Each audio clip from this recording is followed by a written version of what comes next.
തുടങ്ങി നമ്മുടെ മക്കളിലേക്ക് പോകാം. ഞങ്ങളൊരു വലിയ ഹൈക്ക് യാത്രയിലായിരുന്നു.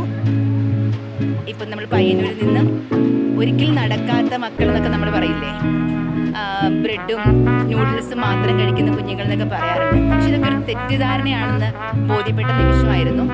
അങ്ങനെ നമ്മൾ ഏഴിമലയുടെ മണ്ണിലേക്ക് എത്തിയിരിക്കുകയാണ്. 120 ഗൈഡ്സ് കുട്ടികളും അവരുടെ ഗൈഡ് ക്യാപ്റ്റന്മാരുമാണ് ഈ ഒരു യാത്രയിൽ പങ്കുചേർന്നത്. നമുക്ക് ദൃശ്യങ്ങളിലേക്ക് പോകാം.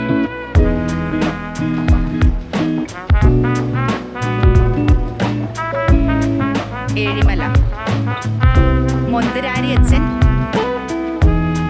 സ്വന്തമാക്കിയ ഈ മണ്ണിലേക്ക് ഈ കുഞ്ഞുങ്ങളെയും കൊണ്ട് വരിക എന്നത് വളരെ സുന്ദരമായൊരു അനുഭവമായിരുന്നു. നേവൽ അക്കാദമി, അറേബ്യൻ കടല് എല്ലാം ചേർന്ന സുന്ദരമായ ഈ മണ്ണിലേക്ക് എത്തുമ്പോൾ നോക്കാം. ഇതാണ് നമ്മുടെ ഗൈഡ്സ് മക്കള് ഇവിടെ റെഡി ആയിട്ടുണ്ട്. എല്ലാവരും ഈ ഗ്രോട്ടോയിൽ വന്നിട്ട് ഇങ്ങനെ സന്തോഷത്തോടു കൂടി ഈ ഒരു ദൃശ്യങ്ങളൊക്കെ ആസ്വദിക്കുകയാണ്. വളരെ ഉഷാറായിട്ട് 3 സംഘങ്ങളായിട്ടാണ് ഇവര് കയറി വന്നത്.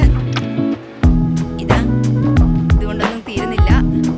ഇങ്ങനെ സ്റ്റെപ്പിലൊക്കെ ഇരുന്ന് യാത്ര ആവോളം ആസ്വദിച്ചു.